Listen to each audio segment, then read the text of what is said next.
Salut à tous, j'espère que vous allez bien. On se retrouve pour le débrief du 16e de finale de Coupe de la Ligue entre l'AS Monaco et l'OM. L'OM qui sort de cette Coupe de la Ligue et qui allège un peu plus son calendrier, comme s'il n'était pas déjà assez allégé comme ça, et va devoir se concentrer sur la Ligue 1 et la Coupe de France. Victoire 2-1 des Monégasques, prestation très moyenne pour ne pas dire autre chose de la part de l'OM. On va débriefer ça ensemble. N'hésitez pas à nous dire dans l'espace commentaire ce que vous avez pensé du match et des joueurs en nous donnant vos tops et vos flops.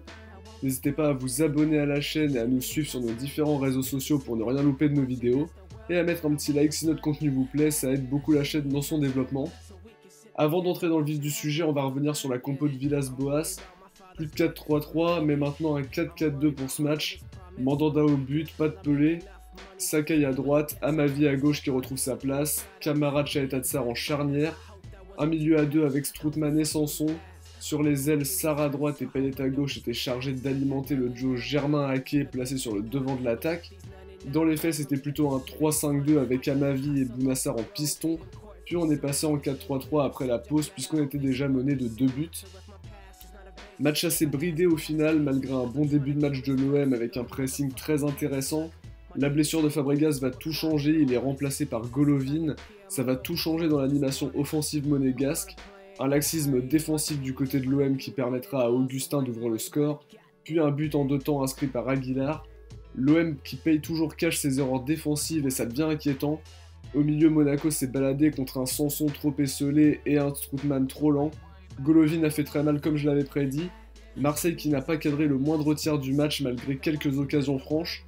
Manque de finition, manque de vitesse pour engager les contres. Trop peu de solutions offensives et beaucoup de passes ratées qui auraient pu pourtant donner des bonnes occasions. Va falloir trouver la solution puisque ça n'augure rien de bon pour la suite, on n'a pas grand chose de bon à tirer de ce match, si ce n'est la deuxième période. Un match très engagé en tout cas avec beaucoup de fautes, une possession en faveur de l'OM, mais l'OM n'aura pas su profiter du ballon. Je vais vous donner mes tops et mes flops de ce match. Mon top sera Steve Mandanda qui aura fait quelques arrêts importants. Il peut pas grand chose sur les 2 buts et il aura été vigilant pour l'OM. Dommage que sa charnière ne l'ait pas toujours aidé comme il le fallait. Mon flop sera évidemment Strootman que j'ai trouvé encore trop lent.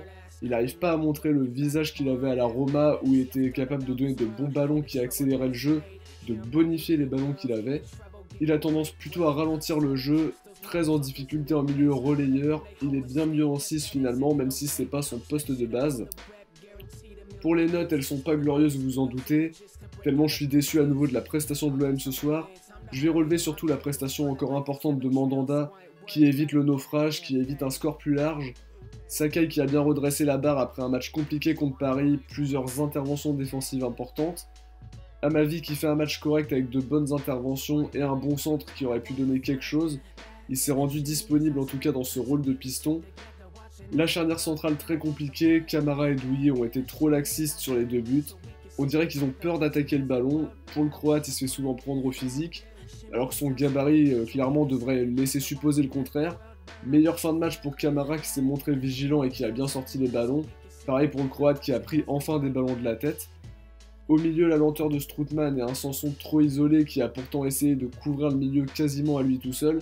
Ça a été notre point faible à mon sens, c'est pour ça que l'entrée de Rongier puis de Kawi a été important.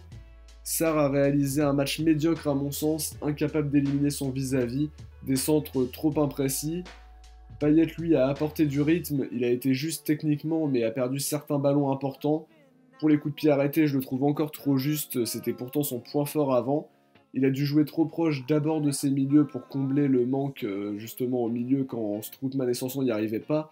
Après, il a été trop proche d'Amavi pour lui apporter son soutien. On le préfère en numéro 10 et orchestrer le jeu.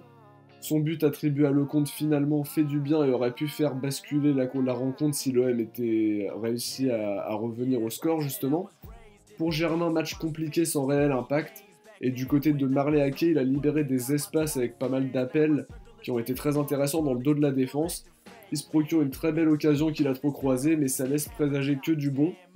On voit qu'il a quand même une très très bonne qualité de vitesse et d'accélération surtout. Au niveau des remplaçants, Radonjic apporte sa vélocité mais ça ne suffit pas. Belle tentative en fin de match qui passe pas loin. Rongier lui bonifie le milieu et apporte un peu d'équilibre dans cette équipe, sans se montrer pourtant si décisif que ça. Kawi lui aussi apporte du rythme et des coups de pied arrêtés je pense de meilleure qualité que ceux de Payet. En tout cas, je vous rappelle de voter pour le Marseillais du match dans l'onglet communauté.